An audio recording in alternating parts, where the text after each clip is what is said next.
My name is Chase Johnson. I'm from Denver, Colorado, and we have used C3 Group several times on some of our large loss commercials and our higher end residential for their appraisal services and their public adjusting services. Their knowledge of the market, of the ever-changing regulations, and their ability to create a very thorough estimate from an understanding of construction and the management of the project.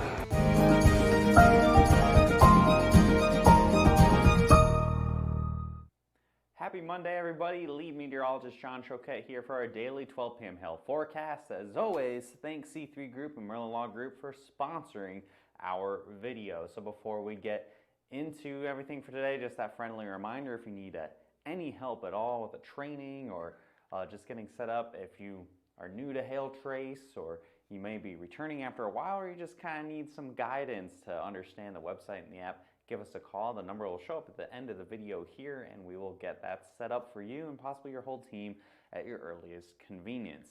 So yesterday we had quite a bit of activity, especially across the state of Montana, and Billings, Montana finally got hit with a pretty big hailstorm. Montana, as you know, is a very large state, and there's also not too many people in it. So Billings is the biggest city, and it's kind of a needle in the haystack situation. Can you get that big storm that actually hit the city of Billings instead of the open prairie land of a lot of Montana? Well, it looks like we finally had it happen. 2014 was the last time we had a pretty good storm, and this one looks to be pretty close to that, where you have a 4-star map. Real hard to get a 5-star map in the state of Montana, but it's about as close as you're going to get. Up to 3-inch hail. About 23,589 homes were impacted, and look at all this hail. Look at all the leaf debris, tree debris in with all this hail. So it looks like it was a pretty good storm. We're getting pretty solid feedback already from this, and this happened just last night. You can see here, this was in the town of Huntley, where you can see that siding got completely annihilated, which means cars and roofs pretty damaged. So if you're willing to take that trip up to Billings, Montana, if you're a traveling guy, this one looks like to be a pretty good storm to check out.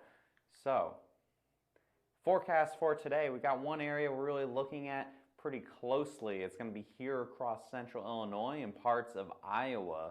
It looks like we could see quite a bit of storms form this afternoon after about 3 o'clock or so, and they're going to form somewhere in the Iowa to central Illinois region. Could be some tornadoes, quite a bit of wind, and then hail up to golf ball size anywhere here in the orange from about Tuba and all the way to Peoria. Looks like we got that 5% chance.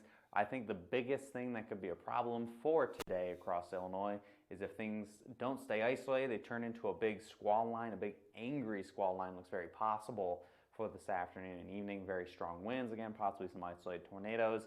But we can keep it isolated. Places like Peoria, Springfield, maybe even over towards Champaign could all see up to that golf ball size hail, maybe even larger if you can keep it isolated long enough. Right now I'm kind of leaning more towards isolated for a less amount of time.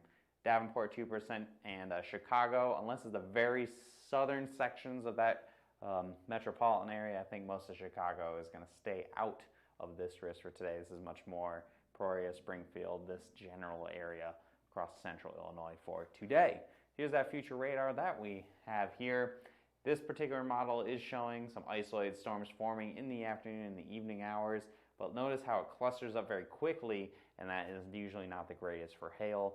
You want it to be more isolated. If this storm actually happened, that would be probably a big time hail producer, but at the very least, that initial period, we could see some hail, and then if it clusters together, really minimize the hail. So we'll be watching it carefully. We'll obviously go live with anything significant that happens across large population centers. For your Tuesday, August 13th, we have 3 different areas we're looking at here. Across the high plains up to some golf ball size hail possible. Looks like it's going to be pretty far to the east from Denver, so it's going to be mostly rural areas. Maybe Dodge City could sneak in a decent storm, but for the most part, probably over a lot of prairie land. Otherwise, to the east, we have one area across close to Minneapolis and extending down across the River Valley into sections of Wisconsin. Could see up to some ping pong ball size hail there. This could end up being a better risk by this time tomorrow when we're doing the forecast for Tuesday on Tuesday, but right now it's looking fairly marginal, maybe more of a wind risk.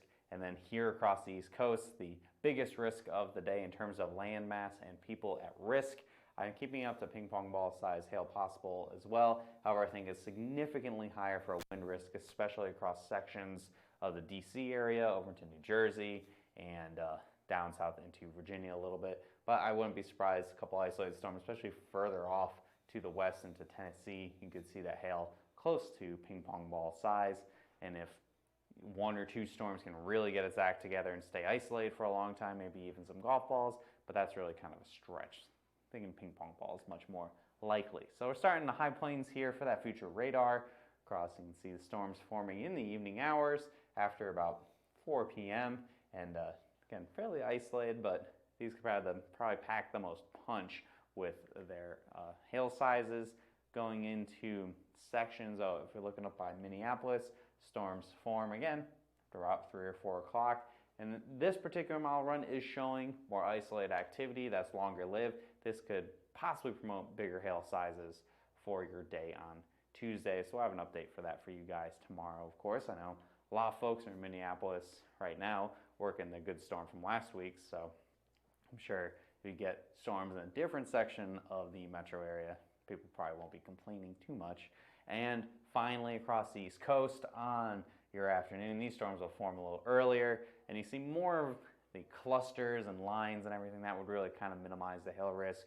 But further to the west into areas of Tennessee, you see a little bit more isolated activity, which is why I think we might see their best chance of the hail up to ping pong ball size there. So that's all I got for you guys for the next couple of days. Follow us here on Facebook. Hit See First, so that you can get that weekend activity where we don't get to go live or anything. You don't miss any of our posts if you hit See First. Give us a call. You need a training, number's right there, 855-334-4245. If you got any other comments, questions, or concerns, or just interested in Hail Trace in general, you want to join the Hail Trace family, call us there. You can email us. You can also find out more info on our website, naturally, at hailtrace.com. And finally, follow us on Instagram. We do updates on there, simply at HailTrace. Hope you guys have a great rest of your Monday. If any big storms do happen today across Illinois, we will go live, so keep an eye on that. And if not, we'll see you again tomorrow at 12 p.m. on whatever platform you prefer to watch us on, and we'll see you then. Have a good day, guys.